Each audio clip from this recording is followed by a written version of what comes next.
ভোগের জন্য নিয়ে যেতে পারতো। এবং বিভিন্ন সোর্সে আমাদের কাছে আপনাদের কাছে যেভাবে নিউজ আছে আমি জানি সংসদ ভবন এরিয়াতে এটা গোপন সূত্রে সেখানে 20 কোটি টাকা এক ব্যক্তি পেয়েছে 3টা ব্যাগ,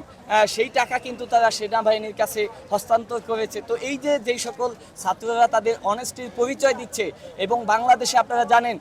6 তারিখে 5 তারিখে গণঅভ্যুত্থান হওয়ার পরে নতুন করে স্বাধীন রাষ্ট্র একটি ভূমিষ্ঠ হয়েছে, কিন্তু 6 তারিখ থেকে কিন্তু সারা বাংলাদেশে ট্রাফিক কন্ট্রোলের নিয়ন্ত্রণ আমাদের ছাত্র বন্ধুরা নিয়েছে। সেখানে যেইভাবে সুন্দরভাবে তারা পরিচালনা করছে ইনশাল্লাহ এভাবে যদি আমি গতকালকে ভাবতেছিলাম, আমরা অনেক সময় বলি উচ্চশিক্ষার জন্য যারা বাইরে যায় তারা বলি আমরা যে পার্ট টাইম জবের একটা অপরচুনিটিস আমরা চাই। আমাদের বাংলাদেশে আমি মনে করি এই যে ছাত্রদের জন্য আগামীতে সুযোগ করে দেওয়া হবে যতই ট্রাফিক নিয়ন্ত্রণ এবং বাংলাদেশের সকল সেক্টরে পরিচালনার জন্য যেখানে এই ছাত্রদেরকে পার্ট টাইম একটা জবের সুযোগ দিতে হবে এবং তারা সেখানে সাধারণত অবশ্যই তারা ভলান্টিয়ারই করবে, কিন্তু তাদেরকে একটা ন্যূনতম অনারিয়াম দিবে, কারণ তারা নিজ টাকায় সবসময় তাদের পক্ষে সাধারণ ছাত্রদের পক্ষে প্রতিদিন কাজ করা সম্ভব না। তাদের সপ্তাহে 1 দিন অথবা 2 দিন করে তারা সারা বাংলাদেশে ট্রাফিক পুলিশের সাথে তারাও রাস্তাঘাট নিয়ন্ত্রণ করবে। এভাবে আমার বিশ্বাস গণতন্ত্র প্রজাতন্ত্র এই সরকার যিনি বর্তমান তত্ত্বাবধায়ক সরকার ক্ষমতা নিয়েছেন তিনি যদি অপরচুনিটিস দেয় এবং এভাবে যদি তারা আমাদের দীর্ঘ বছর পর্যন্ত 4-5 বছর পর্যন্ত দেশ